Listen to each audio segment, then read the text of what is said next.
Atenção! Esse vídeo contém spoilers. Se você ainda não assistiu essa série, por favor, não veja esse vídeo agora, tá? Ou veja, eu gosto de spoilers. Oi, pessoal, aqui é a Lorna e você está no canal Efeito Bipolar, um canal criado especificamente para a gente falar, dar mais informações sobre o transtorno bipolar e para que você possa compartilhar essas informações com seus familiares e os seus amigos, as pessoas que te ajudam na luta contra esse transtorno. No episódio de hoje, a gente vai falar sobre a melhor série já produzida na história de Hollywood com o tema transtorno bipolar, que é Modern Love, o episódio 3.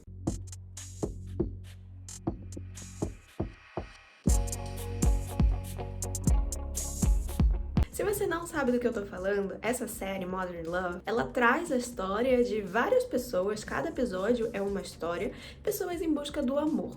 E o episódio 3 fala de uma personagem que tem transtorno bipolar e que tá procurando alguém para compartilhar a vida. Esse episódio se chama Me Aceita Como Eu Sou, Quem Quer Que Eu Seja.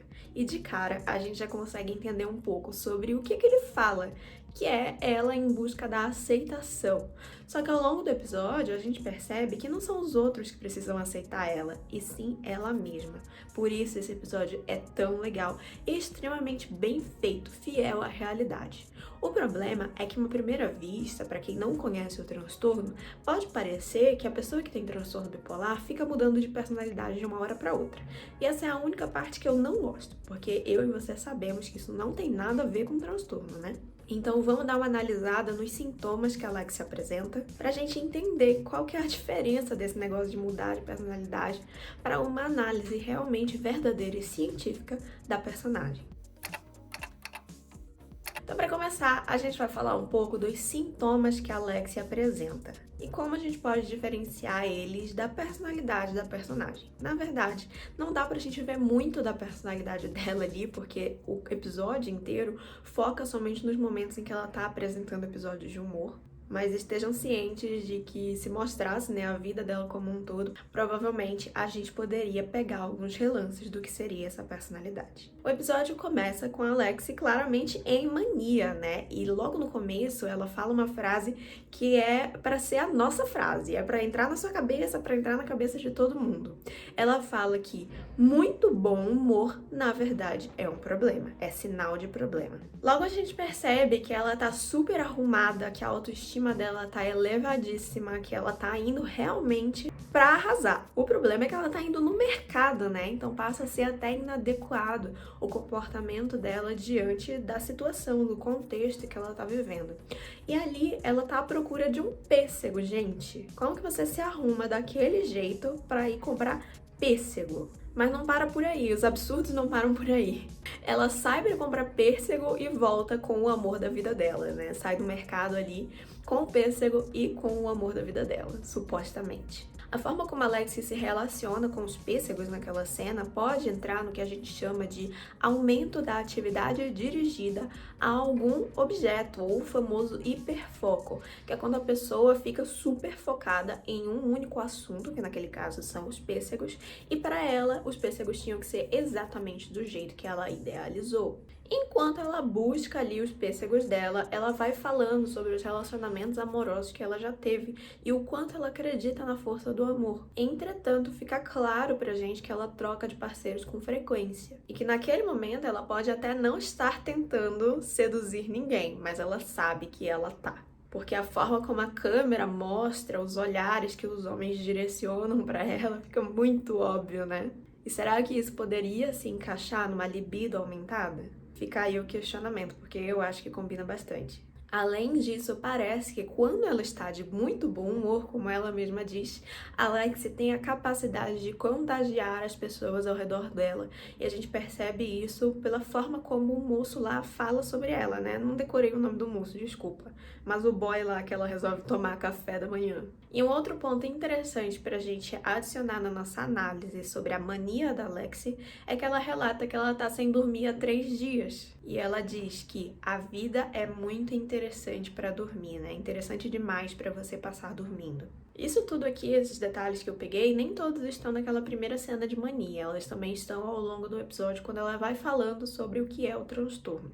Mas por isso tudo, a gente pode analisar que a Alexia apresenta pelo menos 5 sintomas diferentes, que são elevação do humor, o humor eufórico, a autoestima elevada, contagiante, talvez um aumento de libido, uma hipersexualidade. Quer dizer, o aumento de libido é com certeza absoluta, tá? A hipersexualidade, que eu não tenho tanta certeza assim. O hiperfoco, que a gente chama de aumento da atividade dirigida, e que também fica claro que ela faz um hiperfoco quando ela fala das atividades profissionais dela. Ela dá 110% de tudo que ela tem que fazer para compensar os períodos em que ela tá deprimida. E por fim, a redução da necessidade de sono. Para você fazer um episódio de mania ser considerado um episódio de mania, a gente precisa de pelo menos 4 sintomas. Então, com certeza, a Alexia já preencheu aí a tabelinha dela. Por outro lado, enquanto ela está deprimida, a gente consegue observar sinais completamente contrários. Por exemplo, a perda de dias de trabalho, né, que a colega dela fala, olha, você já faltou um monte, não posso mais cobrir para você. No final, ela realmente acaba sendo demitida. O próprio pensamento dela é deprimido, né? Tem aquele caráter de ruína, de eu não sou boa em nada, eu não presto e tudo mais, eu queria morrer. No próprio episódio mostra cenas dela passando dias na cama, do desleixo com cuidado pessoal, né? Deixa de tomar banho, deixa de escovar o dente, um descuido com a aparência em geral. Mostra ela tendo uma apatia, do tipo o cara ligando lá e ela que tava tão animada, né? O amor da minha vida, de repente não tô mais nem aí pra ele. Choro sem motivo aparente e uma tristeza que vem pra ela de uma forma avassaladora. Aquela cena que ela tá se arrumando pro encontro, né? E de repente ela vê uma cena na TV daquela atriz de Hollywood. E ela começa a se deprimir ali no meio do nada, né? Um ponto muito interessante da gente observar é que quando ela sai com o boyzinho lá, ele dá pra ela um pêssego feito em madeira, ela fica tipo, que é isso, né? Por que você tá me dando uma bola de madeira? E ele fica, não, é um pêssego, porque quando eles se conheceram, eles estavam comprando pêssegos. Então, de certa forma, tem um gesto romântico ali. Mas ela não consegue abstrair, ela tem dificuldade de ter criatividade para olhar aquele momento, porque de fato quando a gente está deprimido, as nossas capacidades cognitivas, como a criatividade, elas ficam abaladas. O episódio não nos fala muito sobre como foi o diagnóstico da Alexia. Na verdade, ele conta ali uma história e tudo mais, mas ele não diz a tipologia, a forma de ciclagem, ele não fala muitos detalhes científicos sobre o transtorno em si. Mas eu acredito que a Alexia tenha um transtorno bipolar do tipo 1 misto, ou que ela faça uma ciclagem ultra rápida. Por que do tipo 1? Porque durante vários momentos ali no episódio, as pessoas percebem que ela tá diferente. Dá pra notar, até pra quem não conhece ela, pergunta, ai, você tá bem, né? Tem uma cena que um cara lá pergunta, você tá bem? E a colega de trabalho também fala, ó, parece que você veio da balada. Olha essa roupa, totalmente inadequada para o contexto. E em geral, quando as pessoas percebem que tem alguma coisa de diferente, é porque a pessoa tá em mania. Ela não tá em hipomania. E quem faz mania é a pessoa do tipo 1. Por isso que eu justificaria dessa forma.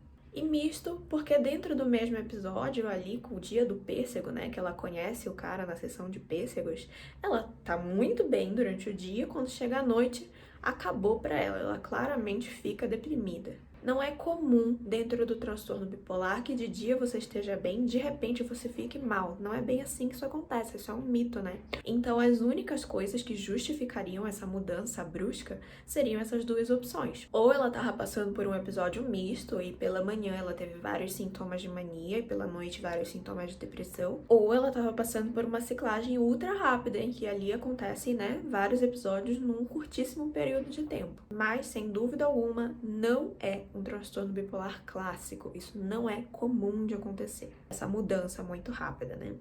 Segundo a própria Alexia, tudo isso começou quando ela estava na escola ainda, que ela ficou um período sem sair da cama durante 21 dias. E isso nos mostra um indicativo compatível aí com a realidade. Realmente, a maior parte das pessoas com transtorno bipolar vai ter a sua abertura dos sintomas ali no final da adolescência. Aí ela fala dos surtos de produtividade que ela tentava compensar pelo tempo em que ela passava na cama, né? Isso eu já não acho tão fiel à realidade, porque você não passa 50% do tempo em depressão, 50% em mania, não tem como compensar, né? Porque muitas vezes, ou a depressão vai durar mais, ou a mania vai durar mais, então é um negócio meio bagunçado, né? Não funciona certinho, tal qual manda o figurino. Então não dá pra confiar muito nisso de compensar. Eu não acho que isso exista.